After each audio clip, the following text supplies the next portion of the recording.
Welcome to episode 123 of The Corner of Knit and Tea. I'm Laura, also known as Fluffy K on Ravelry, Fluffy Kira on Instagram and Twitter. I blog at thecornerofknitandtea.com, which is where this episode and every episode show notes will be. I have an Etsy shop called The Corner of Knit and Tea, where I sell my hand-spun yarns. And we have a Ravelry group also called The Corner of Knit and Tea. And if you haven't come over and joined us, please do. We have a variety of knit-alongs throughout the year and some chatter, and I also post each episode there. So welcome! It is Sunday, February 5th. It has been kind of a busy week. My boss is getting ready to go on a long vacation, so he is trying to wrap up some loose ends before he leaves. He'll be gone about 3 weeks. Which means I'll be on my own with some projects, but so it's a busy time getting him ready to go. And just all kinds of things going on. Yesterday I went back to Mrs. Wilson's Knitting Circle. That is a group at the World War I Museum that meets here in Kansas City, and something just fell over there, as you'll hear. The group meets at the World War I Museum. Woodrow Wilson was president during World War I, and his wife organized quite a bit of knitting effort towards the war. So they have, I believe this year they're meeting bi-monthly, every other month. And we meet and discuss World War I and the role women and knitters played in it. And this week's discussion actually was about an electronic exhibit that they have on the site called Make Way for Democracy. And it was about the role of women and African Americans and other races and religions in the war. So it was an interesting discussion, although it didn't center on knitting per se. But I did that yesterday and then spent the afternoon knitting with friends. So it has been a good crafty week. Lots to talk about. I have tea, obviously, knitting, spinning, and a question from the group. So let's get started. Today I am drinking a sample of tea that I got in a recent order. I recently placed an order from the Republic of Tea, and in the box came a Republic Chai. And that is their chai. It is fine black tea, cardamom, cinnamon, orange peel, ginger, Chinese star anise, cloves, and black pepper. It is quite delicious. I actually have a canister of it, or I may have sent it out. I can't remember. In the tea drawing I did on Instagram a few months ago, I had a canister of loose leaf Republic of Tea chai. I may have sent that along, but it is delicious, and today I am drinking it in my pirate crab mug. This was a Jenny the Potter mug that she did for Maryland Sheep and Wool a few years ago. It actually was the year before I went, not the year that I went, but because everything at that point that I did was the stash buckler and pirate related, I had a friend who generously sent me this mug as a gift, and Jenny the Potter always does the blue Maryland crab for Maryland Sheep and Wool. So that is my Republic of Chai tea in my Jenny the Potter mug, and it is super toasty in there. I'm probably going to burn myself if I do this, so I may actually just leave it and take a sip a little further down the line, which I know sort of breaks the rules, but I don't really want to burn my mouth. But the tea is delicious, so I can highly, highly recommend it. So let's talk about the knits. Oops, dropped my phone, which I will need to answer the question. The first thing that I finished this week is the Fierce Feminist hat by Kiki Hall. I showed you this last week, and I just had the brim done, but the hat itself is done. This I knit out of Knit Picks Capra DK, which is the Knit Picks yarn that has a little bit of cashmere in it, I think about 15%. I chose 3 colors. The black is black, the light pink is flamingo, and the dark pink is fuchsia. And I finished this hat this week. It is super warm and cozy and snug, and I really enjoyed knitting it. The pattern is accurate. This is a pattern by Kiki Hall. It is available on Ravelry for free in lieu of paying a fee for the pattern. The only request is that you make a donation to a social justice cause of your choice. Anyway, this was quite fun. I kind of have a dream about knitting it as a cowl. The numbers would be a little bit difficult, but I'm sort of tempted to order more yarn and then do one as a cowl that I can wear around my neck. Probably not super large, but I want to play with the flowers and the text and everything. So that is the one thing that I have finished this week, and I am very, very pleased with that. So the second thing that I worked on this week is something I have been showing you for weeks and weeks, but I am very pleased with my progress. This is my Faro pullover. It is by Amy Christophers, and I am knitting it in Green Mountain Spinnery, which is yarn that I got at Rhinebeck in the colorway Deep Teal. And as I mentioned, the sweater is knit cuff to cuff. So I started at the cuff of the sleeve. It's like a half sleeve, and worked through the body. And last week I was almost done with the back, and this week I cranked out the front. And so it is basically a T shape right now, but what I have done is I have just brought it back together. You can see the neck hole, and I have just brought it back together. I have about 30 more rows here, and then I will start working on the other sleeve. So I have made really good progress. This is my fourth ball of yarn, and I have 6. I'm starting to worry just a little bit. I don't think I'm gonna run out. The pattern, according to the pattern, I have more yardage than is called for, but you know me, I'm a worrywart. So this is what I have so far. I am very pleased with it. I have more to work on this week, and then once you seam it up, you add the ribbing at the bottom. So that will be the final piece. I'm hoping, I don't think I can get this done this week, but hopefully in the next week or two, I will get most of the knitting done. I'll have to block it, seam it, and then put the ribbing on the bottom. But my hope is to have this done by the end of February, so I have a new sweater to wear, and given that it is the 5th of February and I have made great progress in the last week or two, I do not think that should be a problem. So that is my Faro pullover, and it's meant to be a little bit loose up on top. It is a little bit, it's not super cropped. I think by the time I put the ribbing hem on the bottom, it is meant to hit at the high hip. So it will not be a super long sweater, but I think it will be a nice sweater. And the wool is a little bit rustic, but I don't think it's going to bother me too much. I know I will be wearing this with a top underneath anyway. So that is the Faro pullover by Amy Christophers, and like I said, I am pleased with my progress on that.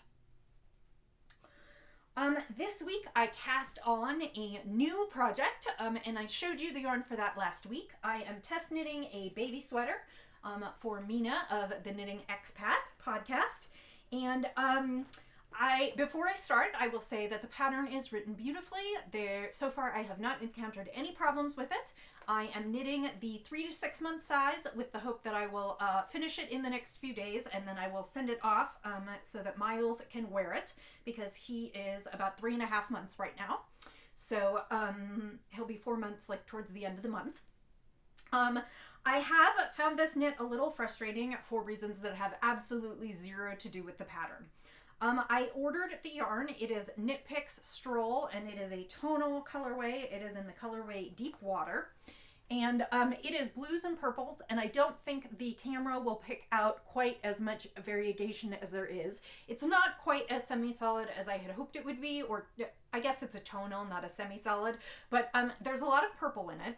And when I started to knit the sweater based on my stitch count, the sweater pooled in a really odd way. And so I got several inches into the body before I decided I didn't like it, and then I ripped it back, and I slightly changed the pattern, which I will explain in a minute, and then I had trouble with that and wasn't doing it consistently, so then I had to keep ripping back rows. So this project has been a little bit of frustration for me, but absolutely not because of the pattern. I'm sorry, this project has been a little bit of frustration for me, but absolutely not because of the pattern, totally because of my knitting and the yarn I chose. So let's talk about it. This is, like I said, a baby sweater by Mina, the Knitting Expat. I believe this will probably be coming out later this month because she has asked us to finish test knitting by the 10th of the month. I am knitting the 3 to 6 month size. Like I said, the yarn is Knit Picks Stroll in the tonal colorway of Deep Waters, and it has blues and purples. And as you can see, it is flashing and pooling a little bit. But I finally, last night, started knitting from both ends of the ball to get it to stop doing that quite so much. And it's a little bit more variegated now. There's still some pooling, but I am enjoying it. The pattern is meant to be knit in stockinette, although she also gives you a number of options of what you can do with the body when you, after you separate for the sleeves. And so I have chosen one of the options, and so I am working on that. My goal yesterday was actually to finish the body, which I did not do. I'm hoping to finish the body tonight, and maybe even get the collar done so that then I just have the sleeves left. Like I said, the pattern is well written, easy to follow, no problems there, just my own knitting idiocy in having trouble and color management and some of those kinds of things. So that, I hope, will be, well, it has to be a finished object by next weekend because the deadline is the 10th. So that is what I'm going to work on at the beginning part of this week and finish that. So the final thing that I brought to show you is a needle adjacent project that I have been talking about for a while now. And I decided that even though my sweater really should get finished, when I finish with this test knit, I'm going to give myself a little bit of a carrot and allow myself to cast on a new project. And the new project that I want to cast on is a Find Your Fade shawl.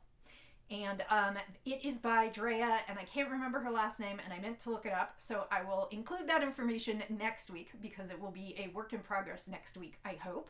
And I wanted to show you the yarns that I had picked for my fade. Everyone seems to be doing this shawl lately because a lot of people are picking yarns to go through a gradient and matching up a variety of things, and what you end up is with a huge gradient shawl.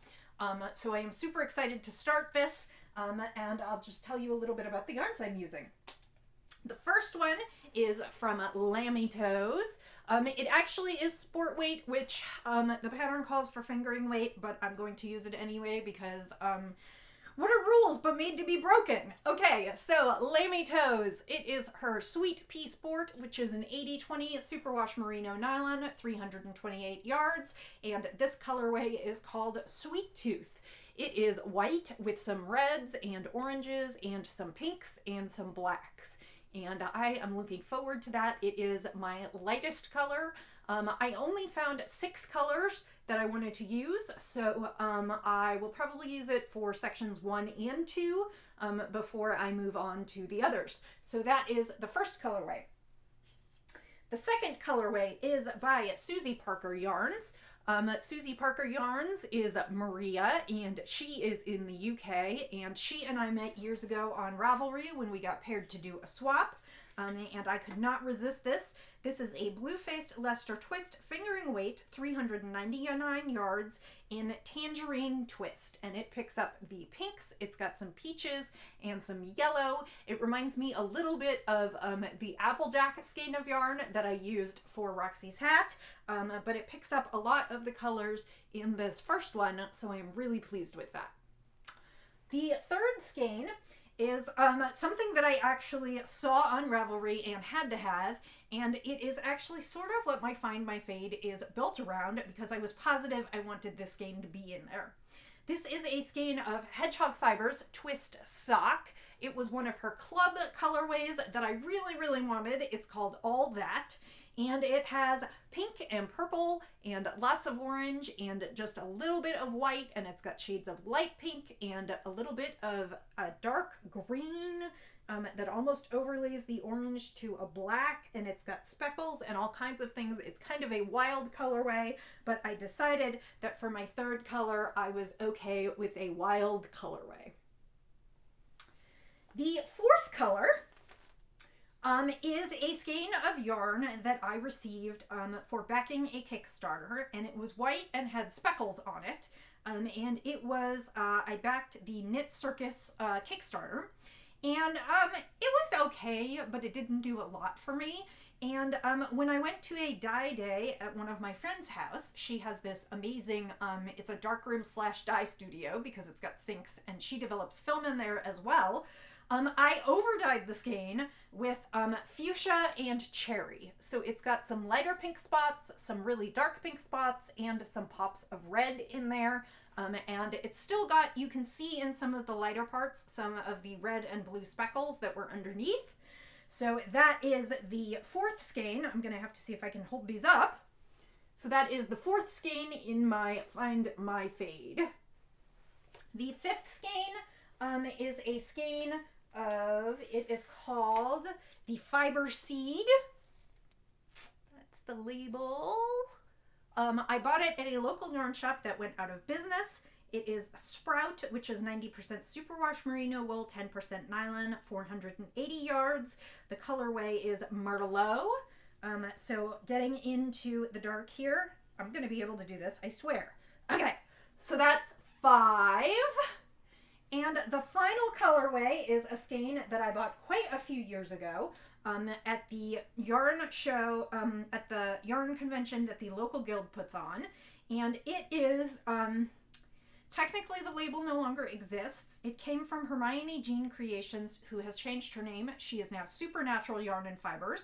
It is her Nymph sock base, which is 80% superwash merino, 20% nylon, and it is in a colorway called Malfoy Manor. She has lots of fandoms, and it is black and pink with little pops of green, and there's a little bit of almost like a red under there and a few spots of white. It is a very dark skein. And it picks up the purple in the Merlot. So this right here, I'll get it, is my Find My Fade, from light to dark. Try and get the labels out of the way. So, and there is a nice picture of this on Instagram that I took several weeks ago. And so this is what I plan to start on. I'll probably wind up the first skein today as an incentive for as soon as I finish the baby sweater. And I will try working on that a little bit this week. So that is the end of knitting. Now I'm going to take a sip of tea, which is probably cool enough, and then we'll move on to spinning. That is so good. I love that tea. If I gave away that canister, I'm probably going to need to buy another one. Last week I showed you a braid of Hello Yarn. It was a club colorway from 2012 on Polworth called Troll, and I was not a member of the club then, but I did buy a skein on D-Stash. And I finished plying it last night and this morning, and so it has not been washed, but this is what the skein looks like. It had yellows and purples and blues, some dark sections. It had a little bit of green in there and a little bit of kind of a pinky burgundy purpley. So it's got lots of blues and greens and golds in here. And this skein is probably spoken for. I had someone contact me about it, but in the event that that should fall through, it will go up in the shop later this week, so you can keep an eye out for that. And that is another one done, and this was 4.3 ounces, and I'm gonna guess right around 400 yards. Probably after it finishes puffing up in the bath, because Polworth tends to do that, probably a sportish weight. So that is this week's spin done, and like I said, there'll be glamour shots later this week, and it will go up into the shop if someone doesn't, if the first person that expressed interest doesn't purchase it. So that is that one done. For my next spin, I went into my stash to pull something out because, again, I am trying to spin from stash this year, and particularly go back and spin some old things that I've been holding on to. I am spinning along with the Woolly Wonka Fibers group, and that is her spin from stash along. Anyone is welcome to join. So if you have interest, please pop over there, say hi. All you have to do is say you want to spin from stash, and you can post and share some of your spins from your stash. The next one, which I have showed on this podcast before, is from Nunoko, and I ordered some bats from them. I think they were a featured dyer in Crazy Twisted and Arbitrary group on Ravelry, which does spin-alongs quarterly. I think this is from sometime last year. I cannot remember. I would have to look it up to be sure. This was actually not one of the... Oh no, it was. It was. It was one of the colorways. I ended up getting two. And it is the Midsummer Night colorway in bat form. And I already sort of took it apart. I ordered two bats. And this is what they look like. They go from a real deep, dark, bluey purple, kind of indigo, through some light blue and some violet and lavender. And then they end up at this kind of teal end.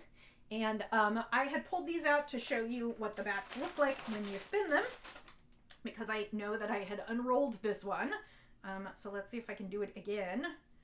This is what it looks like, and the Nunoko bats are exquisite. I really enjoyed spinning the last one, and I will enjoy spinning this one. I suspect that this will be a 2-ply spin and will be a gradient. So what I will probably do is spin from the turquoise through to the very dark color, and then on the second one start at the dark color and spin out to turquoise, and then I will do a center pole ball and apply it on itself, and so it will be a gradient braid. And I don't even want to hazard a guess what I'm going to get spinning. Bats are harder for me to keep smooth and real thin, so I'm not even going to hazard a guess what it's going to be, but it should be a very nice skein of yarn when I get done with it, and that will be for the shop. So that is what I am working on this week. And the fiber content, it is all merino. It is 21 micron merino, so it is super, super soft. So that is, I won't make more crackling noises, but that is what I will work on this week, and it will be ready for the shop next week. So that brings me to the end of spinning. Now, as I said right up front, I have a couple questions, and the questions are about spinning. I have in my Ravelry group a thread called AMA Ask Me Anything, and it is a place where you can post questions if you would like me to answer them on the podcast.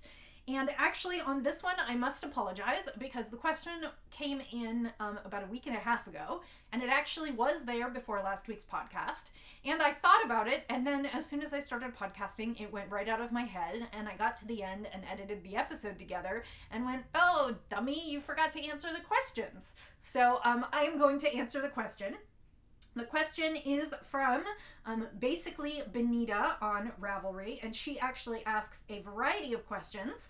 And I will, I'm going to put a couple of these together and then not. So question number 1 is, do you ever do any other type of plying than a 2-ply, like 3-ply, cable ply, or any other multiple plies? The answer is I have, but I don't often. My favorite yarn to spin and ply is 2-ply. I like that because I really enjoy getting the maximum yardage out of a braid, and if I add additional plies, my yardage goes down. I also really enjoy kind of the round barber pole nature of 2-ply yarn, that you can group a whole bunch of different colors together, and I really like it to look stripy and hand spun, and so that is kind of my favorite way to do it. Another reason that I really like 2-ply is that I can spin my fiber all in one go and then wind it off using a ball winder to a center pole ball, and then I can ply from the inside and outside of the ball, and I have no yarn. None of my singles are wasted. I find that if I divide for a 3-ply, oftentimes I won't, even with a scale, I won't get the spinning quite right, and so I'll have one bobbin at the end that has extra on it, and I just hate to waste that yarn, particularly since for most of the yarns that I'm spinning, they're going into my shop. I have spun 3-ply. I have spun N-ply. I actually prefer a traditional 3-ply because I think it's rounder and bouncier. I don't enjoy Navajo plying or chain plying that much, mostly because I find that I don't get the crochet loops. I don't like the extra little bumps in the crochet loops, and I just don't find it a super easy way to spin for myself. I have done it. There are values to doing it. For instance, if you want to manage the color and make stripy sock yarn, that is the best way to do that. So I have, and I will certainly again, but my favorite is definitely a 2-ply. She also asks about cable plies or other multiple plies. I have done cable ply yarn. In general, when I do cable ply yarn, it often happens because it's a challenge. The last time I spun a cable ply yarn was last year at some point for Harry Potter, because I play in the Harry Potter House Cup on Ravelry. I did the arithmancy challenge, and in that you need to ply singles, 2-ply, 3-ply, and 4-ply. So I did do a cabled yarn for that. Prior to that, I think I did a 6-ply, which was a challenge for Southern Cross Fiber. I was in the Southern Cross Fiber Club, and he being David, the dyer behind Southern Cross Fiber, did a challenge in his group about how many plies can you do. I think he called it his plyathon. And what I did was I spun 2 bumps of fiber, so I had 8 ounces of fiber. I Navajo plied each bump of fiber, so they were each 3-ply, and then I 2-plied those together, which sort of gave me a Navajo ply cable yarn, and that was kind of interesting. But of course that experiment was fun, but it eats up yardage, because when it was all said and done, and this was several years ago, I think I came out with maybe 150 yards worth of yarn, and of course with that much weight in it, it was super dense, and I don't think I've knit that up. I should get that out and look at that again. But so I hope that answers question number 1, which was all about plying. The second question is, do you ever spin on commission? If so, do you charge by the yard? You sort of spin on commission, but not really. There are a variety of reasons for that. One, I am not a super technical spinner. I am self-taught, and a lot of what I do intuitively. That means that I do not spend a lot of time making sure, for instance, if I'm doing multiple skeins, that the multiple skeins are even. I don't do a spinner's control card.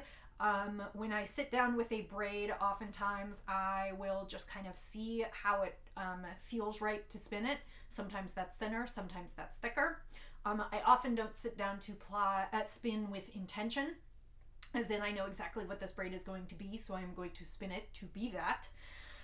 All of those things, and the fact that all braids are individually dyed so that they are not always consistent, even across similar dye lots. Or basically, I can't guarantee that any skein will come out a certain way, a way that you envision it.